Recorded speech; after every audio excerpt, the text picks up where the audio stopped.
What's up, guys? We all know that sitting for prolonged periods of time is pretty bad for us. So I've put together a video today of 7 stretches that you can do.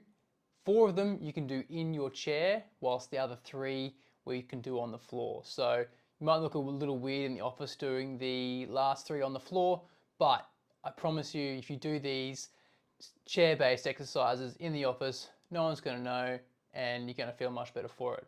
Let's jump into it. So to start off, we are going to do a neck stretch exercise, okay? This one's really simple.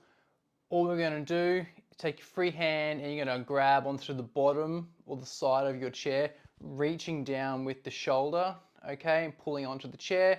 And then we're going to use our other hand, reaching up over the top. We're elongating the spine, so try and touch the top of your head to the roof. And we're going to gently just pull the head to the side.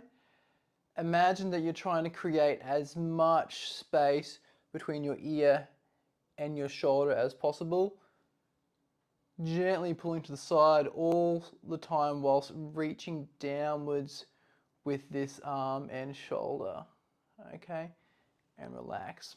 We'd hold that one for about 10 to 30 seconds and repeat a couple times each side. We'll show from the side.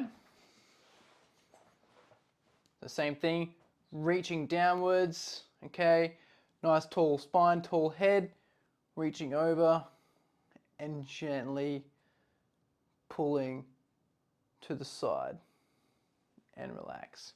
You do that each side. Next up, we're going to stretch out our forearms from all that typing and mouse work. Super easy. Reach your arm out, free hand up over the top, and we're just pulling those fingers back, okay? And relax. And pull again. Do that a couple times, and then shake that off, and then we'll go the reverse way as well.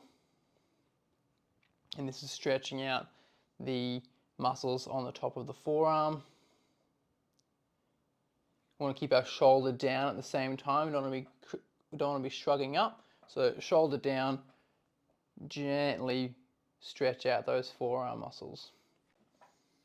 Next up, we've got our seated hip flexor stretch, which is very similar to the pigeon pose, which you can do on the floor or on a bench.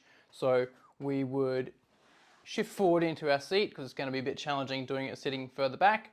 Bring one leg up onto the knee, and then from here, keeping a proud chest, we're just going to gently lean forward, okay? We're going to feel that most likely in the glute on the raised leg side, okay? And we can spend a bit of time here breathing. And then if you want to increase the stretch, we apply some gentle pressure, pushing down on the knee while still hinging forward or leaning forward. We're not hunching over, we're keeping the back relatively straight and hinging forward, okay? I'll show you that one from the side. So other leg. Again, you need to sit forward on the chair because it won't work with the slant on most office chairs. Bring that leg up, okay?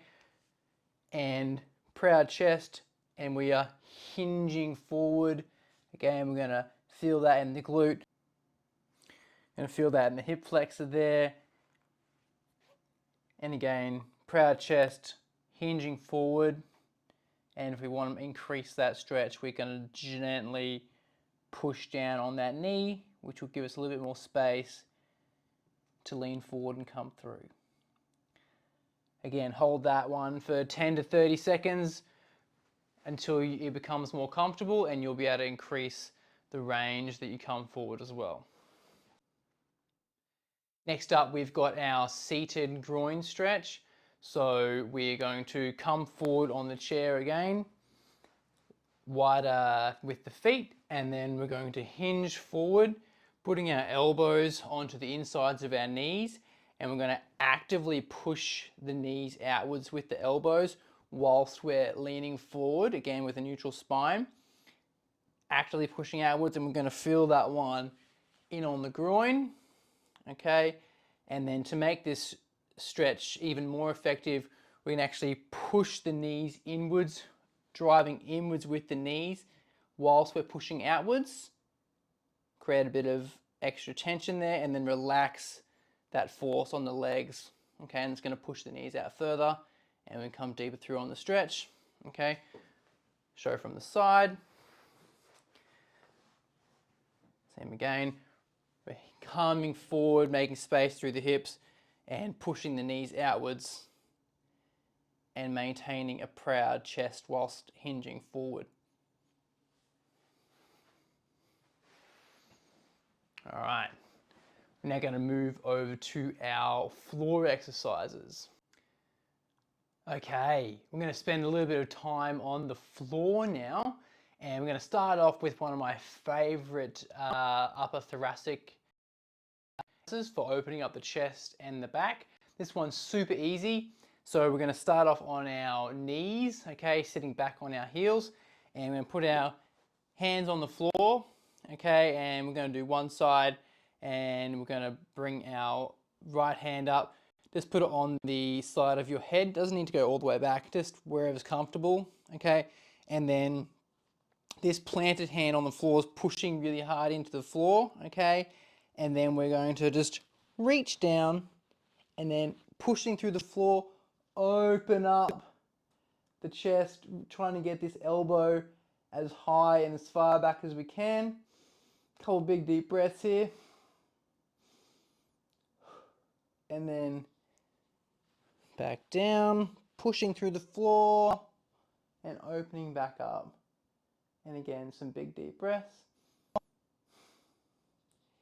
And we would do this one probably 10 times per side. Okay, I'll show you from the other way. So same again, this hand's nice and planted, opening up through here, reaching down, pushing away, and opening up the chest. And we're going to feel that in the upper back and potentially the mid back as well.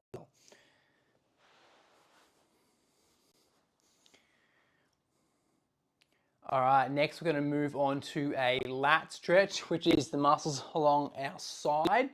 All right, and we're going to go into the child's pose, okay, which a lot of you might know from yoga.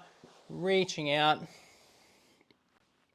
okay, and then from here, we're just going to walk our hands over to the side as far as you need to feel the stretch. So I'm going to feel this stretch down this side of my back. And again, big deep breaths here, and we'll probably hold this one for 30 seconds or so, or until you start to really ease into the stretch. And then we'd walk our hands back and then go over to the other side. Okay, really good for opening up the sides of the back, and being in the child's pose is quite good as well. It takes a lot of stress. And the final mobility exercise that we're going to go through today is a deep groin and adductor stretch, and we'll also work through some space in our hips as well. So I'll show this one from the side. Okay, so we're going to get quite wide with our knees, alrighty, and we're going to down on our hands and knees, and we're just going to deeply and gently sink back into the hips. So you might feel a little uncomfortable through the inner groin and the hips up through here. Just gently work through that space. Shift your weight from side to side. Push in a little bit further and come out. Push your knees a little bit wider and then work into that space again. And this will take a little bit of time, but the more you do it, the more space you'll create, which will help to reverse some of the negative effects of sitting at a desk all day. Coming out of that one nice and easy. And so there we have it. 7 exercises that you can do, some at your desk and some on the floor, either in the office or at home, depending on how cool your office is. And they will help to make your day at the desk a little bit more enjoyable and less stiffening.